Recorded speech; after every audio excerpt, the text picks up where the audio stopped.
আসসালামু আলাইকুম ভিউয়ার্স। আজকে আমরা আপনাদের জন্য আরও একটা নতুন ভিডিও নিয়ে আসছি। সো আমরা যারা সৌদি আরব কিংবা বিভিন্ন আরব দেশে আছি, কিন্তু নতুন এবং পুরাতন সবাই মোটামুটি আমরা আরবি ভাষা জানি, কিন্তু সঠিক এবং উচ্চারণ সহকারে আমরা বেশিরভাগ মানুষ জানি না। এই কারণে আমাদের ভাষাগুলো আরবিরা বুঝে না, আমরাও আরবিদের ভাষাগুলো বুঝতে পারি না। তো এই কমিউনিকেশন না থাকার কারণে আমরা কিন্তু অনেকটা পিছিয়ে পড়ে রয়েছি।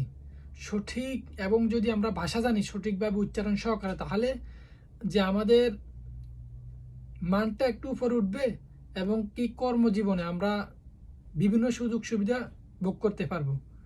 তো আজকে আপনাদের জন্য আমাদের ভিডিওটা হচ্ছে বাক্য সহকারে। আপনারা যে আমাদের যে লেখা আছে, লেখা দেখে শিখবেন না যে কিভাবে বলি।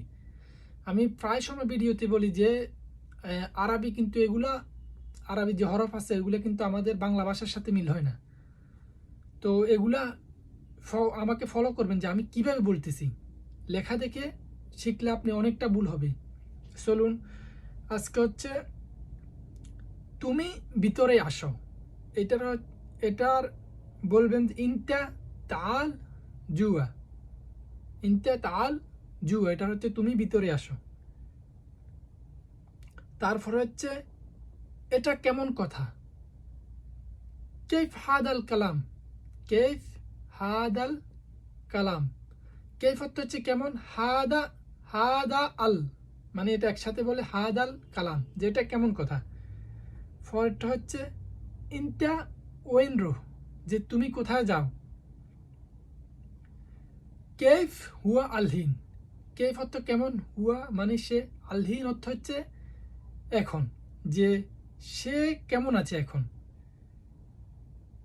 কাম মুসাফা হে না, মুসাফা তো হচ্ছে ডিস্টেন্স, যে দূরত্ব, যে যে একটা যে দূরত্ব আছে ওইটাকে আরবিতে বলে মুসাফা।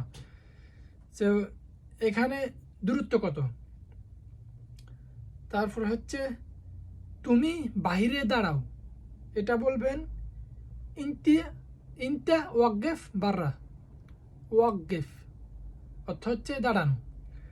তারপরে পরবর্তীতে হচ্ছে আমাদের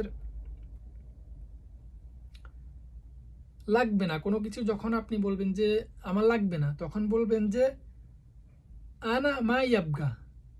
আবগা অর্থ হচ্ছে লাগবে, মা অর্থ না। এটা না না বোধক কোনো কিছু বলার আগে মা বলে, মা ই আবগা, আমার লাগবে না, আমার লাগবে। এটা কিভাবে বলবেন, এটা বলবেন যে আনা আবগা।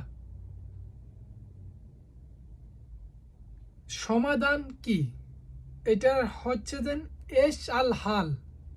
এই সত্য কি, আল, এটা মনে করেন যে ইংলিশে যেমন দি, যে কোনো শব্দের আগে দি বসে, তো ওইখানে আরবিতে সেমটা, যে আল বসবে।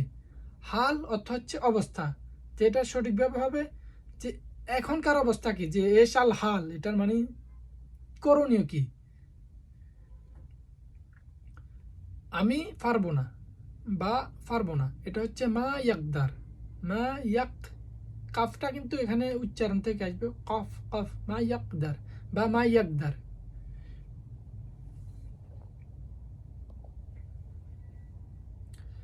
তারপরে হচ্ছে খারাপ লোক অথবা বাজে লোক, এটাকে বলবেন হাদা শাকস হারামি। যারা নতুন তারা বলতে পারবেন যে হাদা নফর হারামি, যে সে একজন বাজে লোক বা খারাপ, বা সে চোর। সব ক্ষেত্রে এগুলো ব্যবহার করতে পারবেন।